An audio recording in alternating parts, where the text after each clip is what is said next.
Galerinha do sexto ano, vamos falar na aulinha de hoje sobre o sistema de numeração indo-arábico.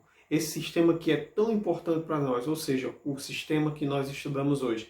Então, para que a gente entenda esse conteúdo, presta atenção aí nesse vídeo e vamos começar a nossa aulinha de hoje.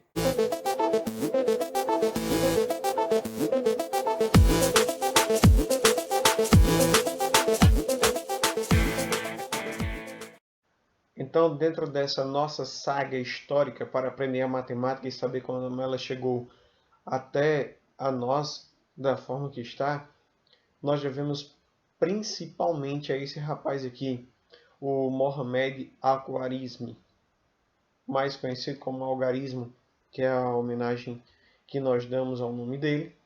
Ele era um cara muito estudioso. É bom ressaltar que ele vivia na Arábia, mas ele era um persa, certo? E ele gostava muito de estudar astronomia, astrologia, geografia, cartografia. Também foi escritor e principalmente matemático. Então, o Al-Khwarizmi, ele literalmente era um viajante que conseguiu desenvolver esse sistema de numeração tão importante, que antes era conhecido como sistema de numeração posicional, mais tarde decimal, porque um último algarismo entrou no grupo, que foi o zero. Lembrando mais uma vez, algarismo em homenagem ao seu nome, tá certo? Então, Al-Khwarizmi, ele é considerado o pai da álgebra, e nem sempre os números naturais, como nós conhecemos hoje, tiveram esse formato. Ele já sofreu muita mudança. Olha só, se vocês quiserem entender direitinho aí, vocês dão uma pausa no vídeo e vocês fazem as comparações. Mas, por exemplo, lá no início, quando esse personagem descobriu os números, que a gente vai colocar numa historinha aí, olha o número 1, como é que se escrevia. É bem parecido com o de hoje, né? Já 2, 3, não tem tanta... O 4 parecia mais com o 7. Aí você veja que o 6 é bem parecido com o modelo atual. O 7, mais ou menos. O 9 tem a mesma característica. E o 0, ele sempre foi uma bolinha. Sempre foi uma bolinha. Acredita-se até que os indianos, justamente a comunidade do Vale do Rio Indo, como os primeiros seres humanos, contavam com as pedrinhas de pedra. Quando deixa você coloca uma pedra no chão, ela deixa como se fosse uma espécie de buraco e arredondado. Então, dizem as pessoas mais antigas, a saúde de pai para filho, que o zero criou esse formato por conta daqueles buracos, mas não tem nada comprovado dentro da história. A única coisa que sabemos é que ele foi o último a entrar nesse grupo que hoje nós chamamos de sistema de numeração decimal. O nosso sistema de numeração surgiu na Ásia há muitos séculos no Vale do Rio Indo, onde hoje é o Paquistão. O primeiro número inventado foi o número 1, e ele significava o homem e sua unicidade. O segundo número foi o número 2, significava a mulher da família, a dualidade. E o número 3 significava muitos, multidão.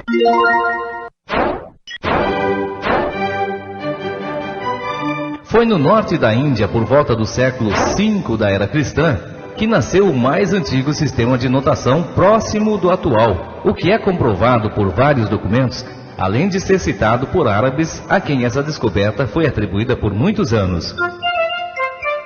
Os 9 primeiros números que conhecemos nasceram nessa época. O número 1, 2, 3, 4, 5, 6, 7, 8 e 9. O símbolo 0 foi criado pelos hindus e significava vazio, ausência de tudo. Nós utilizamos os números indo-arábicos 1, 2, 3, 4, 5, 6, 7, 8, 9 e 0 para representar quantidades. E também utilizamos o sistema de numeração de base 10, porque no princípio a contagem era feita em correspondência com os dedos das mãos de um indivíduo normal. Por que os números são chamados de algarismos? E por que indo-arábicos? Os hindus desenvolveram o sistema de numeração que conhecemos e também inventaram o zero. Mas foi um matemático árabe chamado Al-Khwarizmi que estudou os símbolos criados pelos hindus e decidiu contar ao mundo as boas novas. Ele escreveu um livro chamado A Arte Hindu de Calcular, explicando em detalhes como funcionavam os 10 símbolos hindus. Foi através do livro de Al-Khwarizmi que matemáticos do mundo todo tomaram conhecimento do sistema de numeração hindu. Os símbolos 0, 1, 2, 3, 4, 5, 6, 7, 8 e 9 ficaram conhecidos como a notação de Al-Khwarizmi, de onde se originou o termo latino algorismos, e daí o nome algarismos.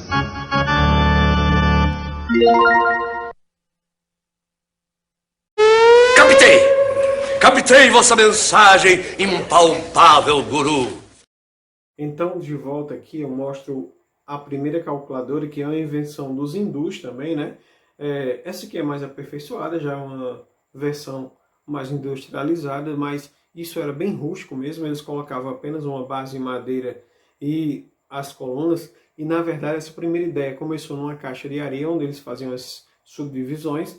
E você vai observar que, por exemplo, no meu, eu tenho 1, 2, 3, 4, 5 hastes, ou seja, isso aqui tem a ver com aquele assunto que a tia falava, e eu vou já colocar aqui, o quadro valor de lugares. Isso aqui teria 5 ordens, que no caso, as ordens dividia as classes, no caso 3 classes, a classe das unidades simples e a classe dos milhares, certo? É o que eu tenho aqui.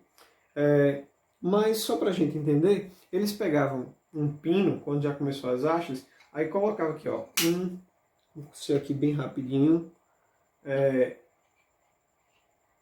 2 e 3, veja que eu estou colocando isso nas unidades, eu teria aí 3 unidades, 4, 5 unidades, 5 unidades, aí 7 unidades, por exemplo, 8, 9 unidades, agora só que um detalhe, ó, 3, 6, 9 unidades.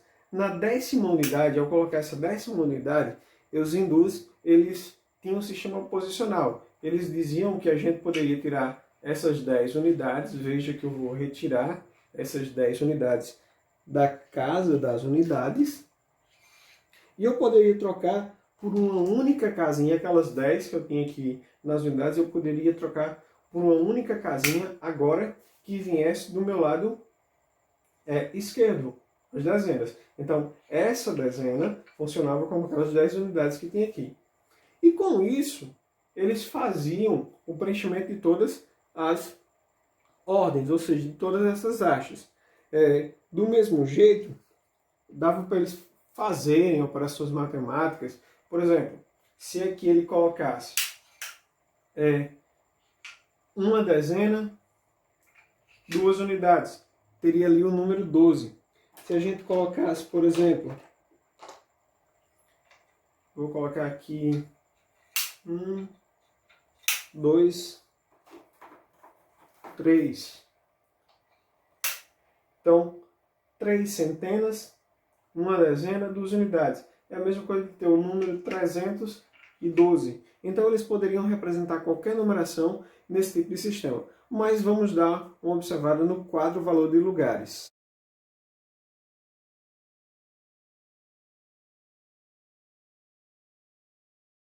Então, da mesma maneira que a gente mostrou a calculadora aí, a gente mostra o quadro valor de lugares, que é baseado justamente naquelas hastes. Veja que cada 3 hastes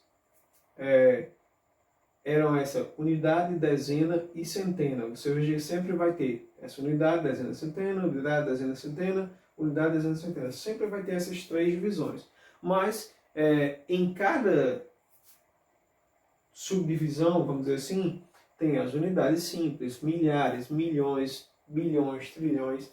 Então é o seguinte, essa parte aqui onde tem essa divisão mais geral, no contexto que tem as subdivisões de unidade, dezena e centena, nós chamamos de classes. Então, classes. A classe da unidade simples, a classe dos milhares, a classe dos milhões, a classe dos bilhões, dos trilhões. Então, toda classe é dividida em 3 partes: unidade, dezena e centena.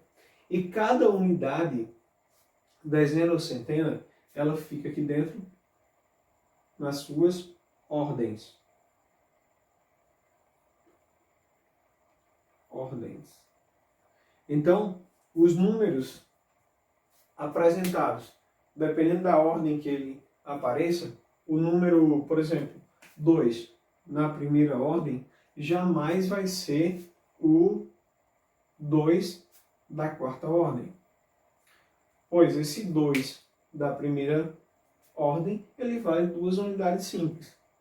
Mas esse 2, quando está na quarta ordem, ele vale 2.000 unidades simples ou 2 unidades de milhares. Eu tenho que ter cuidado nisso. Ah, professor, mas se de repente o cara olhar para o 2 da quarta ordem e dizer assim, quantas centenas ele vale? Aí tu vai completando aqui com 0. Quantas centenas simples ele vale? Ele vale 20 centenas simples. Quantas dezenas simples ele vale? Esquece esse 2 aqui, ele vale 200 dezenas simples. Mas como é que eu faço a leitura? Por exemplo, esse quadro valor de lugares, ele me ajuda a decifrar a leitura do número, até porque vocês já viram que o sistema de numeração decimal, que é conhecido também como sistema de numeração indo-arábico, ele é posicional. Então esse número aqui é 2002. Então quanto mais você coloca um número à esquerda de outro, você tem que ter em mente que, ao ser colocado outro número, sempre vale 10 vezes mais do que o seu vizinho. Então, tudo bem que eu tenho 0 dezena, mas se eu colocar, por exemplo, esse número 1 à frente do 2, ou seja, que eu tenho 2012, esse 1 ele vale 10 vezes mais do que o número que está na casa das unidades. O 0 que está aqui, 0 unidade também, mas todo número que a gente coloca do lado esquerdo ele vale 10 vezes mais. Mesmo que eu coloque aqui o número 4, eu tenho que ter isso em mente. Então, essa leitura aí seria 2.412. Mas, por exemplo, se eu viesse com, vou botar aqui um 6, um 7, um 9. Veja que o 9 agora, ele está na classe dos milhões. Então, na minha leitura ficaria 9.762.412. Então, o quadro valor de lugares ajuda a gente a identificar as posições. E o 0 ele foi criado para colocar essa casa vazia. Se eu não tivesse nada aqui, como a gente já colocou, é a mesma coisa de colocar um 0. Espero que você esteja entendendo, tá certo?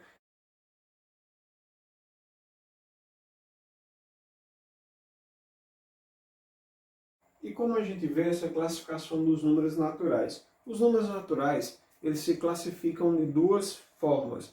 Primeiro, naquela forma de contagem, né? Os famosos números cardinais,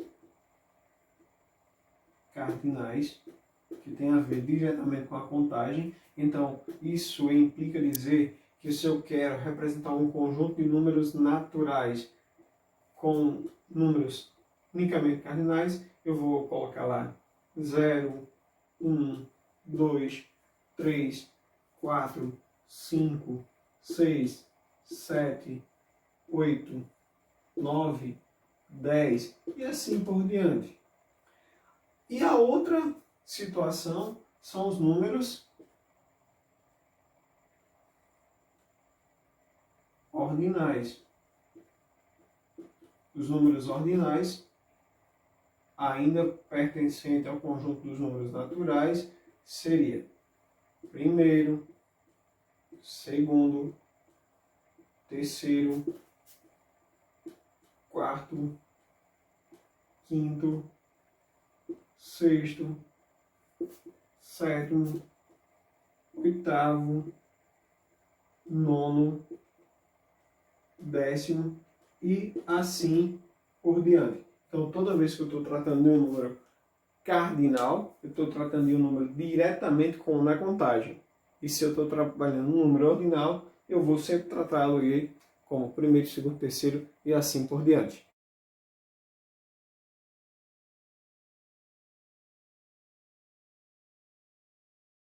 E se nós quisermos fazer uma decomposição dos números naturais? Por exemplo, eu vou colocar um número aqui, eu vou colocar o número 24.742. Eu posso decompor esse número baseado lá no quadro valor de lugares, né, unidade, dezenas e centenas, o valor posicional que cada um tem. Por exemplo, olha só como fica a leitura desse número aqui. Você leu 24.742. Gente, esse 2 nesse momento, ele vale 20.000. Mas esse 4, quando está nas unidades de milhar, ele vale 4.000. Mais o 7 nas centenas, ele vale 700. Mais o 4 nas dezenas, ele vale 40. Mas, finalmente, o 2 nas unidades, ele vale apenas 2. Isso baseado lá no quadro valor de lugares. Unidade, dezena, centena, unidades de milhar, dezenas de milhar. Certo? Tem outra forma de você fazer essa decomposição? Tem sim. Com o mesmo número aqui, a gente pode fazer a seguinte coisa. Ó, esse 2, para dar 20.000, ele pode ser multiplicado por 10.000. Ou seja, ele está nas dezenas de milhar. Mesma coisa com o 4. Mais o 4 que vai ser multiplicado por, nesse caso, ele é unidade de milhar multiplicada apenas por 1.000. Mais o 7 vezes, o 7 está nas centenas, então ele é multiplicado por 100. Mais o 4 que está nas dezenas vezes, ele vai ser multiplicado por 10, mais 2 vezes 1, pois ele está nas unidades. Gente, vocês estão estranhando um pouquinho, porque eu estou colocando vezes como uma bolinha, um pontinho só. Agora no Fundamental 2 a gente vai usar a multiplicação nesse formato, certo? Não vai ser mais o x, porque o x agora vai ser um número desconhecido. Em outras aulas a gente vai ver esse conteúdo. Mas vamos prosseguir aqui. E se o meu número fosse 7.897? Lembre-se que esse 7 das unidades simples não é o mesmo 7 das unidades de milhar.